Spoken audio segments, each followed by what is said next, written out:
આપણા શરીરમાં પ્રોટીનનું કેટલું મહત્ત્વ છે એ તો આજે બધાને ખબર જ છે, પરંતુ કેમાંથી પ્રોટીન સારા પ્રમાણમાં મળી રહે તે જાણવું ખૂબ જ જરૂરી છે. તો આજે હું તમારી સાથે એકદમ જ યુનિક પ્રોટીનથી ભરપૂર એવા હલવાની રેસીપી શેર કરવાની છું, અને એકદમ જ સરળ અને સહેલાઈથી બની જાય તેવી રેસીપી છે. જો તમને આ રેસીપીમાંથી ખબર પડશે કે આ રેસીપીમાં કેટલું પ્રોટીન છે તો તમે જાણશો તો તરત જ રેસીપી બનાવવાની સ્ટાર્ટ કરી દેશો. તો રેસીપીને એન્ડ સુધી જોવાની ટ્રાય કરજો, ખૂબ જ સરળ છે. તો ચલો રેસીપી તરફ જઈએ. જય શ્રી કૃષ્ણ ફ્રેન્ડ્સ, હું છું નિરાળી દુધાળ. ટ્રેઝરફૂડના કિચનમાં તમારું સ્વાગત કરું છું.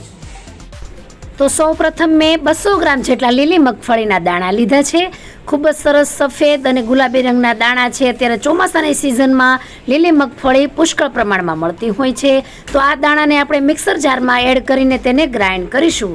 થોડી ગ્રાઇન્ડ કરવામાં થોડી વાર લાગશે, પરંતુ એકદમ સરસ આપણે ગ્રાઇન્ડ કરી લેશું. અને આ લીલી મગફળીમાં 100 ગ્રામ દાણા પ્રમાણે 25.8 ગ્રામ જેટલું પ્રોટીન હોય છે. આટલું બધું પ્રોટીન તમને કેમાંથી મળશે? દૂધને પણ આટી મારે તેટલું બધું પ્રોટીન છે.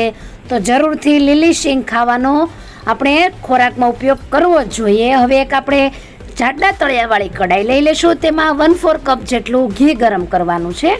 અને જેવું થોડું ઘી ગરમ થાય એટલે તરત જ આપણે જે મગફળીની પેસ્ટ બનાવી છે, અને હા, ખાસ ધ્યાન રાખજો કે આ મગફળીના દાણા તમે ગ્રાઇન્ડ કરો ને ત્યારે બિલકુલ પાણી એડ કરવાનું નથી.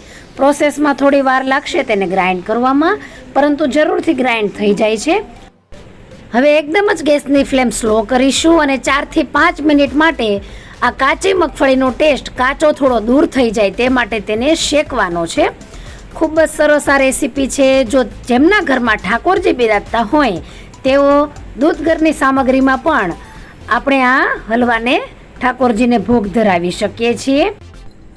હવે મગફળી શેકાઈ જતાં તેમાં આપણે 1 કપ જેટલો મોળો માવો એડ કરીશું. અને મેં હોમમેડ જ માવો લીધો છે, તમે તૈયાર પણ પરચેસ કરી શકો છો. વજનમાં તે 100 ગ્રામ છે.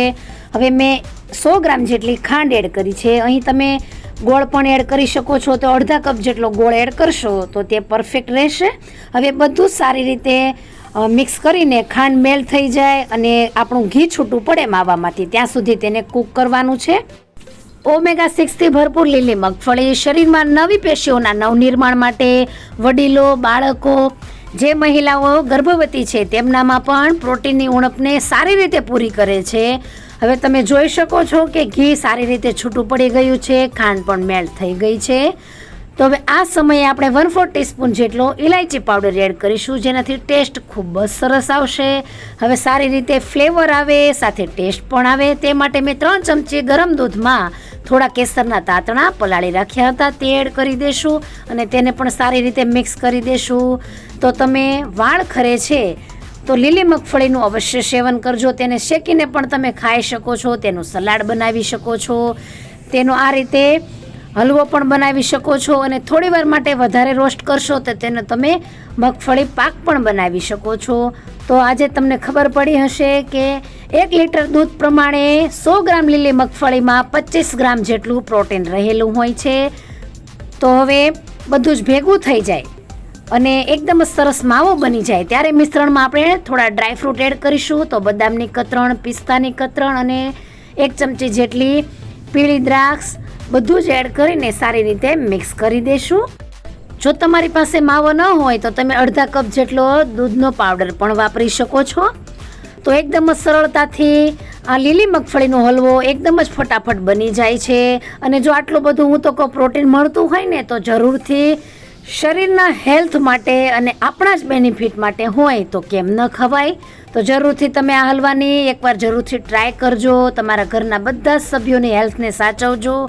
અને જો તમે તમારા શરીરની અને ઘરના સભ્યોની હેલ્થને સાચવી લેતા હોય તો જ તમે બેસ્ટ ગૃહિણી છો. તો હવે આપણે તેને સર્વ કરી લઈશું. તો ગરમા ગરમ આ હલવો તમે ઠાકોરજી જો બિરાજતા હોય તો તમે દૂધ ઘરની સામગ્રી તરીકે પણ ભગવાનને ભોગ મંગલ ભોગમાં ધરી શકો છો. તો પ્લીઝ તમને હું રિક્વેસ્ટ કરું છું ફ્રેન્ડ્સ કે જો તમે બહારથી પ્રોટીનનું સપ્લિમેન્ટ લેતા હોય તો પ્લીઝ બંધ કરી દેજો. અને આવી રીતે જો તમને નેચરલી જ પ્રોટીન મળતું હોય ને તો પહેલાં એ જ લેવાનું પ્રિફર કરજો. અત્યારે દૂધ પણ ફ્રેશ નથી આવતા અત્યારે જો ચોમાસાની સિઝન છે તો તમે જ્યાં જુઓ ત્યાં લીલી મગફળી આપણને આસાનીથી મળી રહી છે. તો આવી જો પ્રોટીનથી ભરપૂર આપણે રેસીપીની ટ્રાય કરીશું તો જરૂરથી આપણે આ શરીરમાં પ્રોટીનની ઉણપ પૂરી થશે. તો એકવાર જરૂરથી ટ્રાય કરી લેજો. અને તમારે કોઈ જો નવી રેસીપી કે તમને ગમતી હોય એવી રેસીપી પણ જોવી હોય તો કોમેન્ટમાં અવશ્ય લખજો, તો હું તમારી સાથે શેર કરીશ. તો તમને જો મારી આ લીલી મગફળીનો હલવો ગમ્યો હોય તો તમારા ફ્રેન્ડ સર્કલમાં વધુને વધુ શેર કરો, રેસીપીમાં લાઇક અને કોમેન્ટ આપો. અને ફર્સ્ટ ટાઈમ જ તમે મારો વિડીયો જોઈ રહ્યા હોય તો ચેનલને સબસ્ક્રાઈબ કરો. આવજો. Thank you for watching.